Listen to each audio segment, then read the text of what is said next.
हाँ तो मेरे प्यारे दोस्तों, कैसे हैं आप सब। चलिए आज मैं आप लोगों को बल विस्थापन ग्राफ का क्षेत्रफल के बारे में समझाऊंगा।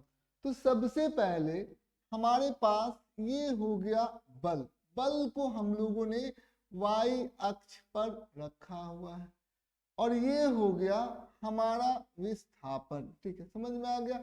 तो विस्थापन को हमने x अक्ष पर रखा हुआ है, कोई दिक्कत की बात नहीं है। ये हो गया हमारा बल, ये हो गया हमारा विस्थापन। ठीक है, अब ये हमारा ग्राफ हो गया कुछ इस प्रकार से। ठीक है, बल विस्थापन ग्राफ कुछ इस प्रकार से हो गया।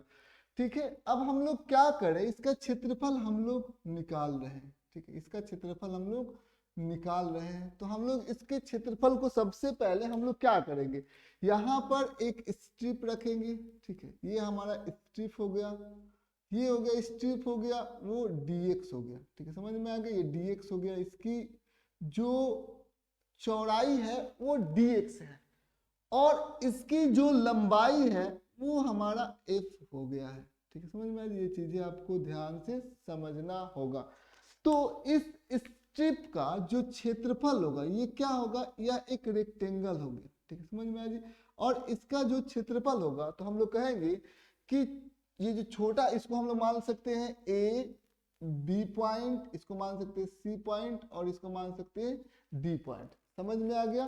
तो हम लोग लिख सकते हैं क्षेत्रफल, क्षेत्रफल किसका, क्षेत्रफल ऑफ, क्षेत्रफल ए बी सी डी का, ए बी सी डी कितना हो जाएगा, वो एक छोटा क्षेत्रफल होगा। समझ में आ गया। उस क्षेत्रफल को हम लोग क्या बोलेंगे, डीए बोलेंगे। ठीक है, ये एक छोटा सा क्षेत्रफल हो जाएगा।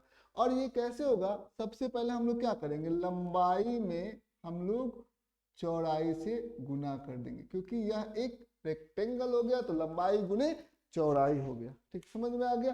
तो ये चीजें आपको ध्यान से समझना होगा। इसकी लंबाई कितनी हो जाएगी, इसकी लंबाई हो जाएगी एफ। ठीक है, एफ हो गया इसकी लंबाई। चौड़ाई इसकी कितनी हो जाएगी, चौड़ाई हो जाएगी इसकी डी एक्स। ठीक है, तो लंबाई गुने चौड़ाई, कोई दिक्कत की बात नहीं है। तो यहाँ पर हम लोग जो वर्ग करेंगे, वर्ग कितना करेंगे, एफ गुने डी एक्स, ये वर्ग हो गया। ठीक है, एफ डी एक्स ये क्या है, ये तो वर्ग है। यानी कि किसी वस्तु पर हमने बल लगा दिया एफ, एफ क्या है, यहाँ पर बल है, यहाँ से यहाँ तक क्या हो गया, ये बल हो गया। ठीक है, समझ में आ गई। और ये क्या हो गया, ये इसका विस्थापन हो गया, dx हो गया। तो हम लोग यहाँ पर ये क्या हो जाएगा, ये वर्ग हो जाएगा। समझ में आ गई, ये चीजें आपको ध्यान से समझना होगा। तो ये हमारा वर्ग हो गया, कार्य हो गया। ठीक है, तो f dx ये कार्य हो गया, ये एरिया हो गया। सबसे पहले हमारा एरिया जो आया, जो क्षेत्रफल आया हुआ है, वो f dx के बराबर आया है। ठीक, इसका हम लोग क्या करेंगे, दोनों तरफ हम लोग समाकलन कर देते हैं। तो हम लोग यहाँ पर लिख देंगे दोनों तरफ हमने समाकलन किया, दोनों तरफ हमने क्या किया, दोनों तरफ हमने हमने क्या किया, समाकलन किया, समाकलन किया, समाकलन किया। ठीक है, समझ में आ गया। ये बात आपको ध्यान से समझना होगा। दोनों तरफ हम लोगों ने समाकलन कर दिया, तो ये क्या हो जाएगा, ये डीए का समाकलन क्या हो जाएगा, ए। अब यहाँ पर इसका जो लिमिट होगा, ध्यान दीजिएगा, ये x1, ठीक है, विस्थापन शुरू का विस्थापन कितना है x1, आरंभिक विस्थापन, और बाद का विस्थापन कितना है x2। ठीक है, तो हम लोग इसको क्या करेंगे, यहाँ पर कहाँ से कहाँ तक करेंगे, x1 से क्या करेंगे, x2 तक हम लोगों ने इसको क्या कर दिया, समाकलन कर दिया। ठीक है, यहाँ पर भी क्या लिखेंगे, x1 से x2 तक मान लेते हैं। ये एरिया जो हो जाएगा यहाँ पर a1 हो जाएगा और यहाँ पर एरिया जो हो जाएगा a2 हो जाएगा। ठीक है, समझ में आ गया। तो ये क्या हो गया, ये हमारा वर्ग हो जाएगा। ठीक है, तो इसका जितना ये पूरा जो क्षेत्रफल होता है, जो क्षेत्रफल होता है, वो क्षेत्रफल जो होता है वो क्या होता है, वर्ग होता है। ठीक है, समझ में आ गया। ये चीजें आपको ध्यान से समझना होगा। क्षेत्रफल क्या हो जाता है, वो वर्ग हो जाता है, कोई दिक्कत की बात नहीं है। ये क्षेत्रफल जो होता है वो वर्ग हो जाता है। तो हम लोग यहाँ पर कह सकते हैं कि बल विस्थापन ग्राफ का जो क्षेत्रफल होता है, बल विस्थापन विस्थापन विस्थापन ग्राफ का क्षेत्रफल क्षेत्रफल क्षेत्रफल हमें हमें कार्य देता है, कार्य को देता है। समझ में आ गई? ये बात आपको ध्यान से समझना होगा, ठीक है। तो ये चीजें आप समझ में आ गया। चलिए अब हम लोग कुछ प्रश्नों को इस पर हम लोग सॉल्व कर लेते हैं। जैसे हमारे सामने जो पहला प्रश्न होगा कुछ इस प्रकार से होगा, जैसे कोई ये वस्तु है, ठीक है, उसके वस्तु के ऊपर बल लगा और उसका विस्थापन हुआ। तो बल और विस्थापन का हम लोगों ने क्या किया, एक ग्राफ उसका बनाया, ठीक है। समझ में आ गई? बल और विस्थापन का, उसके बल का और उसके विस्थापन का हमने क्या बनाया, एक ग्राफ बनाया, ठीक है। और ग्राफ कुछ इस प्रकार से है, यहाँ पर आप देख सकते हैं 10 न्यूटन का बल लग रहा है और इसका जो विस्थापन हो गया वो 10 मीटर के बराबर हो गया। समझ में आ गया? ये 10 मीटर के बराबर इसका विस्थापन हो गया। तो आप एक बात बताइए, कार्य जो होगा वो कितना होगा, ठीक है। तो कार्य जब हम लोग इसको करेंगे तो इसका सबसे पहले हम लोग क्षेत्रफल निकालेंगे, ठीक है। तो क्षेत्रफल इसका कितना होगा, इसको देखिए, कार्य बराबर क्या होता है, इसका कार्य क्या, कि ग्राफ दिया गया है, कार्य बराबर दिए गए ग्राफ का क्षेत्रफल, दिए गए ग्राफ का क्षेत्रफल, दिए गए ग्राफ का क्षेत्रफल, ठीक है। समझ में आ गई? ये चीजें आपको ध्यान से समझना होगा, ठीक है। तो यहाँ पर कार्य जो है वो देखिए, यहाँ पर सबसे पहले हम लोग क्या करेंगे, बल हम लोगों ने कितना लगाया यहाँ पर 10 न्यूटन। ये बल नियतांक है कि नहीं नियतांक है, तो जवाब है यह नियतांक है, ठीक है। समझ में आ गई? बल जो है वो नियतांक है, वो बदल नहीं रहा है बल, ठीक है। यहां से यहां तक विस्थापन होते जा रहा है और बल जो है वो नियतांक है। तो कार्य कितना हो गया, बल में हम लोग क्या करेंगे, विस्थापन से गुना कर देंगे, ठीक है। तो बल कितना है 10 न्यूटन और विस्थापन कितना हो गया है 10 मीटर, ठीक है। तो यहाँ पर कार्य कितना हो जाएगा 100 न्यूटन मीटर, यानी कि 100 जूल के बराबर आपका यहाँ पर कार्य जो है वो किया गया है। समझ में आ गया? अब आइए हम लोग एक और प्रश्नों को सॉल्व करते हैं। देखिए सबसे पहले इसको हम लोग मिटा देते हैं।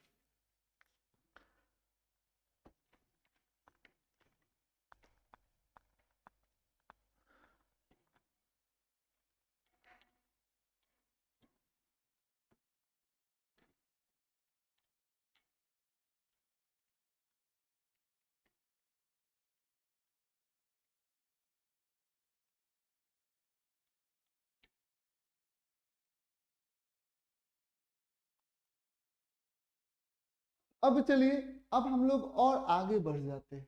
तो अब हम लोग और आगे बढ़ जाते हैं, ध्यान दीजिएगा, यहाँ पर हमारे सामने एक और ग्राफ दिया गया है।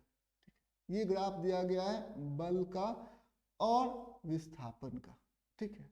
और ग्राफ कुछ इस प्रकार से दिया गया है, जैसे आप यहाँ पर ध्यान दीजिएगा, यहाँ पर स्टार्टिंग पॉइंट है, बल लग रहा है, ठीक है। और फिर बल जो है ऐसे हो गया, कोई दिक्कत की बात नहीं है। ये हमारा मान लेते हैं 20 न्यूटन के बराबर वस्तु पर बल लग रहा है और विस्थापन को देखा गया और ग्राफ कुछ इस प्रकार से बनाया गया।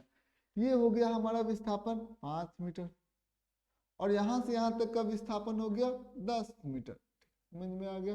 तो सबसे पहले आप क्या करेंगे, इस आप 0 से 5 मीटर तक का कार्य ज्ञात करेंगे। 0 से 5 मीटर, 0 मीटर से 5 मीटर तक कार्य ज्ञात करें, कार्य ज्ञात करें, ठीक है। समझ में आ जी कितना होगा, ज्ञात करें, ठीक है। तो ये कितना होगा, इस चीज को आपको ध्यान से समझना होगा। तो सबसे पहले आप देख रहे हैं कि यहाँ पर यह एक त्रिभुज बना हुआ है, OAB, एक त्रिभुज बना हुआ है, ठीक है। तो 0 से 5 मीटर तक का क्षेत्रफल कितना हो गया, यह हो गया, ठीक। समझ में आ जी? तो इसमें आप देख सकते हैं क्षेत्रफल कितना हो गया, 0 से 5 मीटर तक का क्षेत्रफल, ठीक है। तो क्षेत्रफल OAB कितना हो जाएगा, सबसे पहले क्या करेंगे, यहाँ पर 1/2 गुने आधार, आधार कितना है, आधार गुने लंब, लंब कितना है वो AB के बराबर है, ठीक है। आधार गुने लंब, ठीक है। 1/2 गुने बेस गुने हाइट। तो यहाँ पर क्या हो जाएगा 1/2 गुने बेस, बेस का मतलब कितना हो गया, 0 से 5 मीटर तक। तो 0 से 5 मीटर तक यानी कि बेस हो गया 5 और लंब कितना हो गया 20 हो गया। ठीक, समझ में, ये चीजें आपको ध्यान से समझना हो। अब ये हो गया हमारा 50 जूल के बराबर। ठीक है, ये हमारा कार्य जो हो गया 0 से 5 मीटर तक का कार्य जो है हमें मिल गया। ठीक है, यदि हमसे कोई पूछे कि आप 5 मीटर से 10 मीटर तक के बीच का कार्य निकालिए, तो यहाँ पर देखिए 5 मीटर से 10 मीटर के बीच का कार्य कितना हो जाएगा, के बीच का कार्य। तो आपको क्षेत्रफल कहां से कहां लेना है, 5 मीटर से 10 मीटर तक आपको क्षेत्रफल लेना है। मतलब आपको क्षेत्रफल कौन सा लेना है, यह क्षेत्रफल आपको लेना है। ठीक है, तो ये क्या हो जाएगा, अब मान लेते ए बी, ये हो गया सी, ये हो गया डी। तो क्या लिखेंगे हम लोग, क्षेत्रफल किसका, क्षेत्रफल कहाँ किसका किसका, क्षेत्रफल ए बी सी डी का, ए बी सी डी का कितना हो जाएगा। ये देखिए आपको ध्यान समझना होगा, क्या करेंगे हम लोग, लंबाई गुने चौड़ाई, लंबाई गुने चौड़ाई। ठीक है, समझ में आ गई, ये चीजें आपको ध्यान से समझना होगा। लंबाई कितना हो गया, 5 मीटर से 10 मीटर यानी कि 5 हो गया।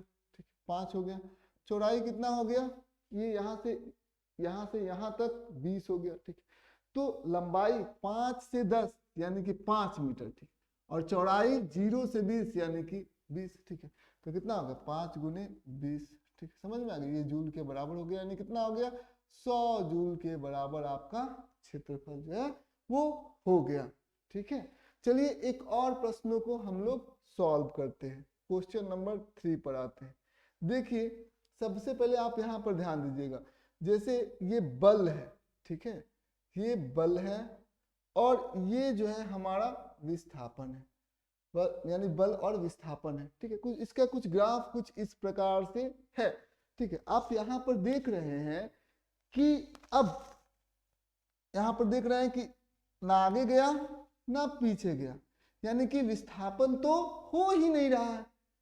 लेकिन आप देख रहे हैं कि बल जो है, मान लेते हैं 100 न्यूटन, बल जो है वो बढ़ते चला जा रहा है और विस्थापन जो है वो तो हो ही नहीं रहा है। ठीक है, समझ में आ गई। तो अब यहाँ पर कार्य के बारे में यदि बात करेंगे, कार्य कितना होगा, तो कार्य यदि बात करेंगे तो कितना होगा, आप देख सकते हैं विस्थापन 10 मीटर का 10 मीटर ही रह गया। ठीक, तो कार्य कितना होगा, 0 जूल के बराबर जो होगा वो कार्य। ठीक है, कोई दिक्कत की बात नहीं, क्योंकि इसका क्षेत्रफल भी, एक लाइन का क्षेत्रफल निकालेंगे तो क्षेत्रफल क्या होगा, 0।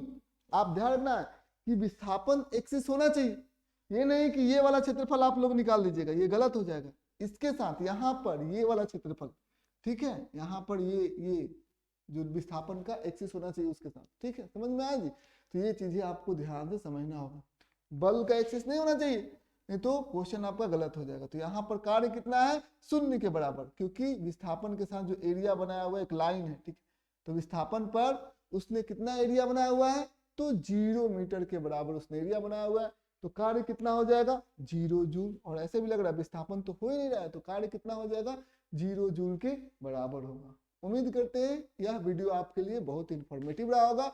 बस आज इतना ही।